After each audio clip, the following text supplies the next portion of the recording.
خواتین و حضرات، پروگرام دین و دانش میں آپ کا ایک بار پھر خیر مقدم کرتا ہوں۔ یہ پروگرام ہے ڈاکٹر اسرار صاحب کے بارے میں، اور ان کے صاحبزادے ہمارے ساتھ تشریف فرمائیں، عاکف سعید صاحب۔ عاکف صاحب، آپ ابھی فرما رہے تھے کہ آپ نے دیکھا اپنے بچپنے میں کہ ڈاکٹر صاحب نے اپنے لیے زندگی میں کچھ اصول طے کر لیے، اور اس کے مطابق انہوں نے اپنے خاندان کو، اپنی تعلیم کو، اپنی اور زندگی کے معاملات کو، سب کو اس کے تحت رکھا۔ وہ کیا اصول تھے؟ جی، اصل میں تو وہ اس بات کو پورے طور پر سمجھ گئے تھے کہ قرآن و سنت کا جو اصل پیغام ہے کہ ہماری اصل زندگی آخرت کی ہے، اور ہماری کامیابی اس میں ہے کہ ہم اس دنیا پر دین کو اور آخرت کو مقدم رکھیں۔ خود انہوں نے اپنے بارے میں طے کر لیا تھا کہ ان کی فرسٹ پرائرٹی معاش نہیں ہے، دنیا میں نام کمانا نہیں ہے، بلکہ خدمت دین ہے، خدمت قرآن، اور اسی میں ان کی ساری زندگی گزر جائے اور بسر ہو جائے، لگ جائے، کھپ جائے، تو یہی ان کی کامیابی ہے۔ چنانچہ انہی اصولوں کے تحت انہوں نے زندگی گزاری۔ ہر معاملے میں وہ یہ دیکھتے تھے قرآن و سنت کی رہنمائی کیا ہے، چنانچہ اس پر ہم نے عمل کرنا ہے۔ وہ گھریلو معاملات ہوں، خاندانی معاملات ہوں، وہ کوئی کاروباری معاملات ہوں، وہ رسوم و رواج سے متعلق ہوں، یہ ان کا اصول تھا۔ اور ان کی اپنی پرائرٹی یہ تھی کہ انہوں نے اپنے اس مشن کو کہ خدمت قرآن، اور خدمت قرآن کے ساتھ ہی ان کا ایک مشن اسی کا گویا کہ ایک فردر سٹیپ ہے کہ وہ نظام عدل اجتماعی جو اللہ تعالیٰ نے قرآن و سنت ہی کے ذریعے سے ہمیں عطا فرمایا ہے، اس کا غلبہ ہونا چاہیے، اور ہماری ایمانی غیرت کا تقاضا بھی یہ ہے کہ ہم اس کے لیے جد و جہد کریں۔ اس جد و جہد کو انہوں نے اپنی زندگی کا ایک مشن بنایا۔ یہ چیزیں دو بنیادی چیزیں تھیں۔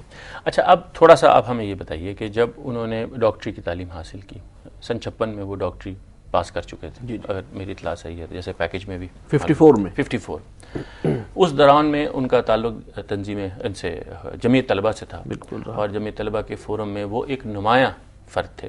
اس زمانے میں ان کی تقریریں تحریر کی صورت میں بھی جمع ہوئیں، اور وہ تربیت گاہوں میں بھی جاتے تھے، اور جیسے آپ فرما رہے ہیں کہ ان کی معمولات میں شامل تھا کہ وہاں وہ قیادت کی جگہ پر رہے اور درس دیتے تھے قرآن کا، اور ناظم جمعیت بھی بنے۔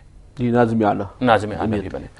تو یہ جو ان کے ہاں تبدیلی آئی، یعنی ایک عام طالب علم سے اٹھ کے وہ تنظیم اس کے جمعیت طلبہ کے ایک قیادت تک پہنچ گئے، اس کے بعد اگلا موڑ آیا جب وہ جماعت اسلامی میں شریک ہو گئے، جو عام طور سے ایسے ہی ہوتا ہے کہ جب طالب علمی کی زندگی آپ کی پوری ہوتی ہے تو پھر آپ اس میں آ جاتے ہیں، اور پھر ڈاکٹر صاحب کی پریکٹس کا سلسلہ شروع ہوا، اور پھر سن 71 میں غالباً انہوں نے پریکٹس اپنی ختم کر دی۔ میں چاہوں گا کہ جہاں تک آپ اچھی طرح یاد کر سکتے ہیں، یا جیسے آپ نے ان سے سنا ہے، آپ ہمیں تھوڑا سا یہ بتائیے کہ یہ فکری سفر کیسے ہوا۔ اپنے فکری سفر کے آغاز کے حوالے سے وہ ذکر کرتے ہیں سب سے پہلے علامہ اقبال کا، کہ بچپن سے ہی انہیں اقبال کے کلام سے ایک ذہنی تعلق حاصل ہو گیا تھا، اور وہ پرائمری کے دور میں بھی وہ بتاتے ہیں کہ میں لہک لہک کر اقبال کے بانگے درا کی نظمیں پڑھا کرتا تھا، اور ان کی دادی جان خاص طور پہ فرمائش کر کے سنتی تھی۔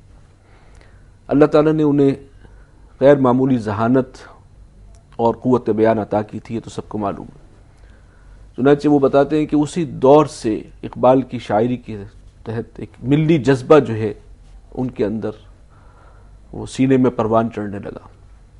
چنانچہ تحریک پاکستان میں بھی انہوں نے حصہ لیا۔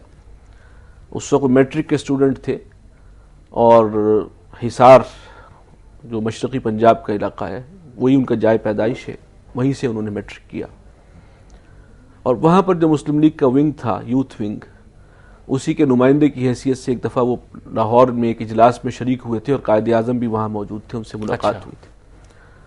تو وہ ایک ملی جذبہ جو ہے انہیں اقبال کی شاعری سے عطا ہوا، اور اس کے ساتھ ساتھ قرآن مجید کے ساتھ بھی ایک لگن، اس لیے کہ اقبال نے قرآن ہی کی ترجمانی کی ہے اپنے اشعار میں، اور دعوے سے کہا ہے کہ میرے اشعار میں سوائے قرآن کے اور کچھ نہیں ہے۔ عاکف صاحب، آپ کی اجازت سے شامی صاحب ہمارے ساتھ لائن پر ہیں۔ مجیب الرحمان شامی صاحب، السلام علیکم۔ وعلیکم السلام جی، آپ خیر عافیت سے ہیں؟ آپ کی دعا جی، اللہ کا شکر۔ محترم عاکف سعید صاحب تشریف فرما ہیں، ہم ڈاکٹر اسرار صاحب کے بارے میں بات کر رہے ہیں۔ ہم چاہتے ہیں کہ آپ ان کے بارے میں کچھ فرمائیں۔ آپ تو ان کے پڑوس میں رہتے تھے، آپ کا ان سے تعلق رہا، کچھ فرمائیے۔ دیکھیں ڈاکٹر صاحب، میں سمجھتا ہوں پاکستان کا بلکہ پورے عالم اسلام کا سرمایہ تھے۔ انہوں نے پوری زندگی قرآن کی خدمت کے لیے وقف کی، اور جس بات پر وہ یقین رکھتے تھے